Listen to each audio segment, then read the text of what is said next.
Warahmatullahi wabarakatuh. Perkenalkan, nama saya Zulfadli dari kelas 12 Albiruni. Kali ini saya ingin mempresentasikan tentang apa itu perubahan sosial. Coba deh teman-teman pikirkan, pada tahun sebelumnya atau pada tahun yang dimana belum ada teknologi, kita berkendara menggunakan delman atau tidak jalan kaki. Namun sekarang dengan adanya teknologi, kita bisa berkendara lebih cepat dan efisien menggunakan mobil. Nah, ini yang disebut dengan fenomena perubahan sosial. Perubahan sosial itu didefinisikan oleh 4 tokoh. Yang pertama oleh Sela Sumarjan, yang kedua oleh Kingsley Davis, yang ketiga oleh MacIver, dan yang terakhir oleh William F. Cockburn. Sela Sumarjan mengatakan bahwa perubahan sosial itu adalah perubahan yang terjadi pada lembaga-lembaga sosial. Nah, kita sudah tahu kan, dulu kita menggunakan kurikulum KTSP 2006. Namun sekarang kita menggunakan kurikulum 2013, yang dimana karena perubahan kurikulum tersebut berdampak pada lembaga sosial, yaitu pendidikan, dan juga ini berdampak pada guru, sistem mengajar, dan murid sendiri. Nah, menurut Kingsley Davis, perubahan sosial itu adalah perubahan yang terjadi pada struktur sosial dan fungsi sosial. Teman-teman sudah tahu belum apa itu struktur sosial? Struktur sosial adalah susunan dalam masyarakat. Sedangkan fungsi sosial adalah status dan norma yang melekat pada masyarakat. Nah, coba kita lihat perubahan sosial yang terjadi di dunia ini, yang dimana emansipasi wanita namanya. Yang dulunya wanita tidak boleh bekerja seperti layaknya pria, namun sekarang bisa setara, kesetaraan gender, yang kita sebut dengan kesetaraan gender. Nah, itu yang disebut dengan perubahan dari struktur sosial dan fungsi sosial, yaitu kesetaraan gender, yaitu antara laki-laki dan perempuan.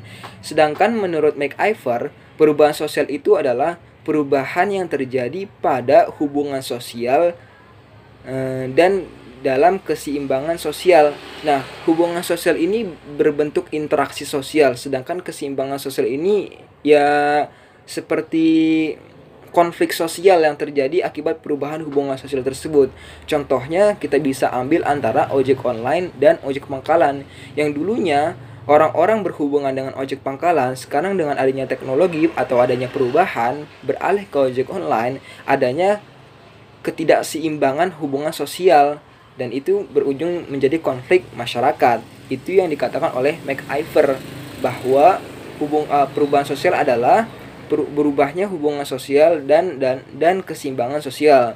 Nah, dan yang terakhir, menurut William F. Cockburn mengatakan bahwa perubahan sosial itu ditekankan oleh kebudayaan material yang berdampak pada kebudayaan imaterial. Kebudayaan imaterial ini berupa teknologi, teman-teman. Jadi kalau teman-teman pikirkan kebudayaan material itu seperti contohnya teknologi smartphone.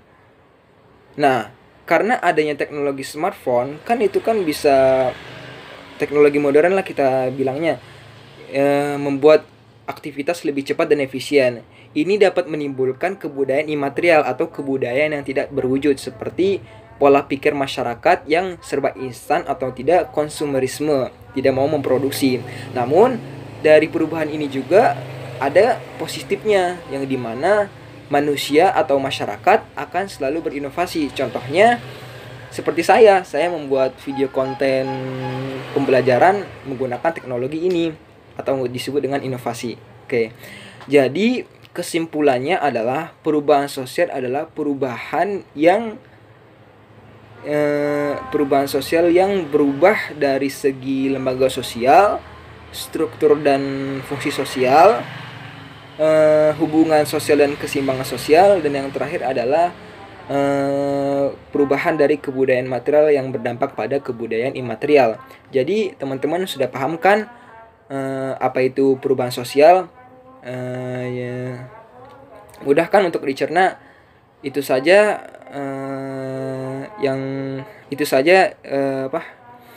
itu saja dari definisi perubahan sosial dalam tema perubahan sosial itu sendiri. Oke, sekarang kita berlanjut ke teori perubahan sosial.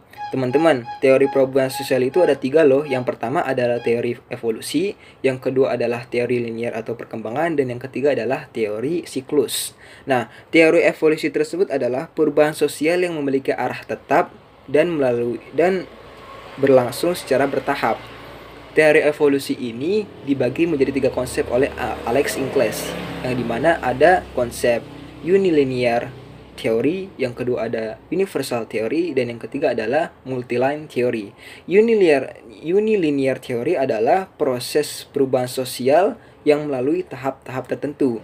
Contohnya, dulu masyarakat zaman dulu sampai sekarang, yang dulunya kita berburu, bertahan hidup dengan berburu dan berlanjut dengan meramu atau mengumpulkan makanan, dan yang sekarang kita dapat mengolah makanan atau bercocok tanam.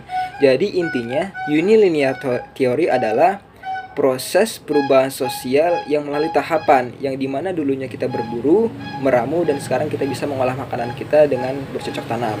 Yang kedua ada konsep universal theory. Nah, universal theory ini sangat beda dengan unilinear theory, yang dimana universal theory tidak melalui tahap-tahap tertentu. Contohnya, masyarakat homogen yang berubah menjadi heterogen. Contoh konkretnya itu seperti masyarakat desa pergi ke kota, yang dimana karena kebutuhan ekonomi masyarakat desa pindah ke ibu kota. Jadi masyarakat kota berubah menjadi masyarakat yang heterogen yang dulunya homogen. Yang ketiga ada multiline theory. Multiline theory ini muncul karena adanya kajian atau penelitian sosial yang berubah menjadi sebuah teknologi perubahan sosial. Contohnya, kita memiliki kajian misal bahwa masyarakat itu butuh interaksi daripada dunia nyata, yang dimana muncullah ide baru atau gagasan baru atau teknologi baru berupa media sosial, yaitu dunia maya. Jadi dengan adanya kajian tersebut, masyarakat bisa memenuhi kebutuhan interaksi sosial yang dulunya hanya bisa sebatas di dunia nyata, sekarang bisa di dunia maya. Nah, kita beranjak ke teori linier atau teori perkembangan. Teori perkembangan ini adalah perubahan sosial mengarah pada titik tujuan tertentu, yang dimana kita tahu bahwa ada masyarakat primitif, ada masyarakat berpindah menjadi masyarakat tradisional, dan berpindah lagi menjadi masyarakat yang modern. Kita ambil contoh seperti sejarah kemerdekaan Indonesia. Kalian tahu kan bagaimana cara bangsa Indonesia merdeka, yang dulunya kita itu adalah masyarakat yang terjajah, berubah menjadi masyarakat yang ingin memperjuangkan kemerdekaannya, dan yang terakhir adalah masyarakat yang ingin mempertahankan kemerdekaannya. Nah, ini yang disebut dengan perubahan linear atau perubahan sosial mengarah pada titik tujuan tertentu, berkembang. Yang dulunya kita masyarakat terjajah, memperebutkan kemerdekaan dari bangsa kolonial dan mempertahankan kemerdekaan dari bangsa kolonial, yaitu yang dimana dulu Indonesia pernah ada agresi militer. Yang ketiga ada teori siklus. Teori siklus ini adalah perubahan sosial yang tidak dapat direncanakan atau diarahkan. Contohnya kayak tren mode pakaian buat perempuan dan tren gaya rambut buat laki-laki. Kita sudah tahu bahwa zaman sekarang juga masih ada orang-orang yang menggunakan tren-tren zaman 90-an atau zaman-zaman klasik. Nah, teori siklus ini mendasari bahwa perubahan sosial seperti ini itu tidak diarahkan atau tidak direncanakan, itu hanya berlangsung dan berulang-ulang, selalu berulang-ulang seperti layaknya tren gaya rambut dan tren gaya fashion yang tergantung oleh popularitasnya atau kesukaan subjek pada hal tersebut. Nah, itu adalah teori perubahan sosial yang ada 3. Jadi kesimpulannya, kalau teori evolusi adalah teori perubahan sosial yang memiliki arah tetap dan berlangsung secara bertahap. Yang kedua adalah teori nilai atau perkembangan, yaitu perubahan sosial mengarah pada titik tujuan tertentu. Dan yang terakhir adalah teori siklus, yaitu perubahan sosial yang tidak dapat diarahkan dan tidak direncanakan. Itu adalah 3 teori perubahan sosial. Sekarang kita berlanjut kepada bentuk-bentuk perubahan sosial. Bentuk-bentuk perubahan sosial itu ada 5, teman-teman. Yang pertama berdasarkan waktu, yang kedua berdasarkan pengaruh, yang ketiga berdasarkan sudut pandang masyarakat, yang keempat berdasarkan arah perkembangannya, dan yang kelima berdasarkan struktur dan prosesnya. Berdasarkan waktu kita bisa mengenal adanya evolusi dan revolusi. Evolusi perubahan secara lambat, sedangkan revolusi perubahan secara cepat. Contoh dari perubahan evolusi yaitu adalah perkembangan zaman manusia dulu, yang dimana dulu kita berburu untuk bertahan hidup, sekarang dan berubah menjadi meramu, mengumpulkan makanan, dan yang terakhir kita mengolah makanan atau bercocok tanam untuk keberlangsungan hidup. Sedangkan revolusi itu adalah perubahan secara cepat dan gamblang. Contohnya revolusi industri di Inggris, yang dimana sistem pekerjaan yang dulunya dipekerjakan oleh manusia digantikan oleh mesin. Nah, yang kita berlanjut ke berdasarkan bentuk perubahan sosial berdasarkan pengaruh. Ada yang pengaruhnya kecil, ada yang pengaruhnya besar. Contoh dari pengaruh kecil yaitu tren fashion atau tren gaya rambut atau tren gaya busana. Mungkin ini memiliki pengaruh yang kecil. Tidak semua jika tren gaya rambut kayak opa-opa Korea itu bisa diikuti oleh semua orang. Tidak, mungkin ada sebagian orang yang mengikuti gaya tersebut, namun sebagian masyarakat tidak mengikuti gaya tersebut. Ini yang memiliki pengaruh kecil. Ini yang dimaksud dengan berdasarkan pengaruhnya, yaitu pengaruh yang kecil. Sedangkan pengaruh yang besar adalah contoh dari urbanisasi masyarakat desa ke kota, yang dimana akibat urbanisasi masyarakat desa ke kota menimbulkan beberapa perubahan yang besar yang mencakup luasan yang besar. Contohnya, masyarakat kota menjadi heterogen. Yang kedua, timbulnya kemacetan. Yang ketiga, timbulnya kemiskinan akibat pengangguran atau tidak dapat bersaing oleh orang lain dalam hal ekonomi. Yang keempat, karena kemiskinan muncullah kesenjangan sosial yang berdampak pada kriminalitas sosial. Kita berlanjut ke berdasarkan sudut pandang masyarakat. Ada bentuk perubahan sosial yang dikehendaki dan ada bentuk proses perubahan sosial yang tidak dikehendaki. Contoh dari proses perubahan sosial yang dikehendaki, contohnya adalah kebijakan pemerintah yang disukai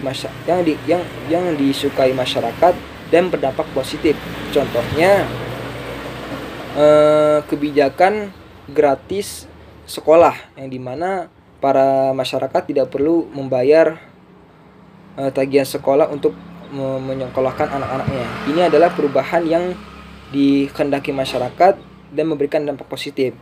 Contoh yang kedua adalah perubahan sosial atau bentuk perubahan sosial yang tidak dikehendaki. Contohnya PHK atau putus hubungan kerja akibat krisis moneter. Ini yang dimaksud dengan bentuk perubahan sosial yang tidak dikehendaki oleh masyarakat.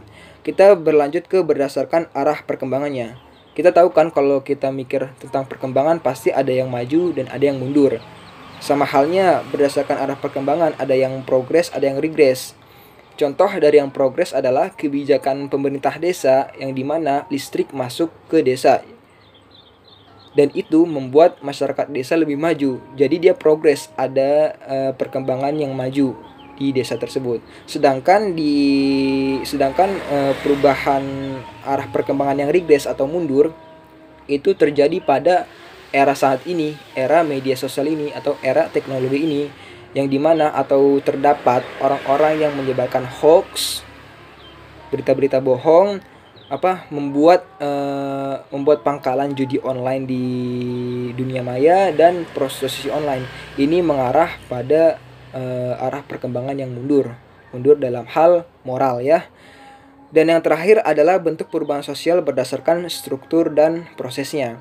Kita tahu semua bahwa berdasarkan struktur yang dulunya dunia ini kan diperintah melalui sistem monarki atau kerajaan.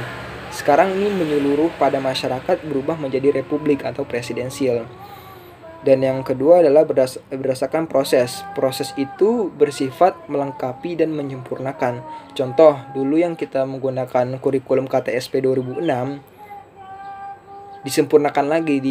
disempurnakanlah menjadi kurikulum 2013 dan disempurnakan lagi menjadi kurikulum 2013 revisi. Itu yang disebut proses perubahan sosial, bentuk perubahan sosial. Jadi kesimpulannya adalah bentuk perubahan sosial ada yang evolusi, revolusi, ada yang besar, ada yang kecil, ada dikehendaki, tidak dikehendaki, ada yang progres, ada yang regres, ada yang struktural, dan ada yang proses. Oke, sekian dari saya presentasi pada materi perubahan sosial. Kurang lebihnya mohon maaf. Wassalamualaikum warahmatullahi wabarakatuh.